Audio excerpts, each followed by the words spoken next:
Welcome to movie mirror. இன்னைக்கு நம்ம பார்க்க போற படம் ஆண்டவன் கட்டளை. My name is Gandhi. Nice name. உன் ஒய்ஃப் பேர் என்ன? கார்மேக குழலி. பேர் பொருத்தமே நன்னா இருக்கு. ஆக்சுவலா இது இந்த படத்தோட ரிவ்யூன்னு சொல்லிட முடியாது. எனக்கு இந்த படம் பார்த்துட்டு எனக்கு பர்சனலாக என்னென்ன தோணுச்சோ அதெல்லாம் உங்கள்கிட்ட நான் ஷேர் பண்ணிக்க போகிறேன். First director Manikandan. அதாவது தமிழ் சினிமாவுக்கு தரமான படங்களை எடுக்கக்கூடிய ஒரு தரமான டைரக்டர் கிடச்சிருக்காரு. அவர் ஏற்கனவே எடுத்த காக்கா முட்டை, குற்றமே தண்டனை எல்லாம் என்ன மாதிரி ஒரு தரமான படமோ அதே மாதிரி இந்த படமும் ஒரு தரமான படம், அதில் எந்த சந்தேகமும் கிடையாது.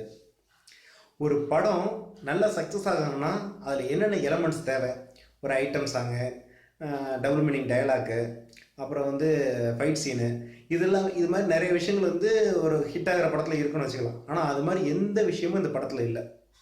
அப்புறம் எப்படி இந்த படம் நல்லா இருக்குது அப்படின்னு சொல்கிறேன் நீங்கள் கேட்டிங்கன்னா வச்சுங்களேன், யதார்த்தமான கதைக்களம், யதார்த்தமான நடிப்பு, இது ரெண்டும் இந்த படத்தை ஒரு மேஜிக் மாதிரி அப்படி பிடிக்க வைக்குது. அதாவது யதார்த்தமான கதைக்களங்கிறது ஒரு ஷிப்புனா அதை கரெக்டான டெஸ்டினேஷனில் கொண்டு சேர்க்கறது அதில் நடிக்கிறவங்க. அதை விஜய் சேதுபதி கரெக்டாக புரிஞ்சுக்கிட்டு சூப்பராக நடிச்சிருக்காரு.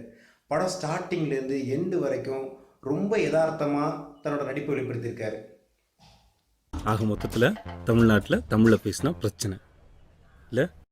ரித்திகா சிங், நாசர், சிங்கப்புலி நிறைய பேர் இந்த படத்தில் நடிச்சிருக்காங்க. எல்லாருமே நல்லா நடிச்சிருக்காங்க. மியூசிக், பிஜிஎம் அதெல்லாம் எப்படி இருக்குன்னு கூட சொல்ல தெரியல எனக்கு. ஏன்னா உள்ளே உட்காந்து பார்க்கும்போது நான் ஏதோ படம் பார்க்குறேன் அப்படிங்கிற மாதிரி ஃபீலாக எனக்கு வரல. எனக்கு ஒரு ரியல் லைஃப்பில் ஒரு ஈவெண்ட் நடக்குது, அதை நம்ம உட்காந்து நேரில் பார்த்துட்ருக்கோம் அப்படிங்கிற மாதிரி தான் தோணுச்சு. அதனால் நான் அதெல்லாம் கவனிக்க முடியலை. ஆக்சுவலாக அதான் உண்மை. ஸ்டோரி ஒன்லைன் ஸ்டோரி என்னென்னு பார்த்தீங்கன்னா, குறுக்கோயிலில் போய் ஏமாறாத, இவ்வளோதான் ஒன்லைன் ஸ்டோரி. கவர்மெண்ட் ப்ரொசீஜர் பிரகாரம் போனால் இதெல்லாம் வேலைக்கு ஆகாது சார். பித்லாட்லாம் பண்ணல சார். இந்த ஒரு ஒன்லைன் ஸ்டோரியை வச்சுட்டு எப்படி இந்த படத்தை அடுத்தடுத்த ஸ்டெப்பு நல்லா டெவலப் பண்ண முடியுமோ அந்தளவு சூப்பராக பண்ணியிருக்காங்க. ஃபர்ஸ்ட் ஹாஃப் பார்க்கும்போது படம் கொஞ்சம் போர் அடிக்கிற மாதிரி இருக்கும். ஆனால் செகண்ட் ஹாஃப் நீங்கள் பார்த்தீங்கன்னா அது உங்களுக்கு தெரியாது. அது காரணம்னு பார்த்தீங்கன்னா, இந்த படத்தில் ஃபர்ஸ்ட் ஹாஃபுங்கிறது ஒரு பில்டிங்க்கு பேஸ்மெண்ட் மாதிரி, செகண்ட் ஹாஃபுங்கிறது ஃபினிஷ்டு ஒர்க் மாதிரி. ஃபினிஷ்டு ஒர்க் நல்லா இருக்கும் பார்க்குறதுக்கு, ஆனால் அந்த ஃபினிஷ்டு ஒர்க்கு நல்லா இருக்கிறதுக்கு மெயினான காரணம் பேஸ்மெண்ட் தான். அது மாதிரி தான் இந்த படத்தில் ஃபர்ஸ்ட் ஹாஃப். இந்த படம் எப்படின்னு பார்த்தீங்கன்னா, ஓவராலாக ஒரு நல்ல கருத்து சொல்கிற ஒரு படம். இந்த மாதிரி படம் தமிழ் சினிமாவுக்கு நிறைய தேவை. இந்த படத்தை எல்லாரும் போய் தாராளமாக குடும்பத்தோடு பார்க்கலாம். நீங்கள் முகம் சுழிக்கிற மாதிரியோ நீங்கள் கஷ்டப்படுற மாதிரி எந்த சீனும் இந்த படத்தில் கிடையாது. நல்ல கருத்துக்கள் தான் இருக்குது.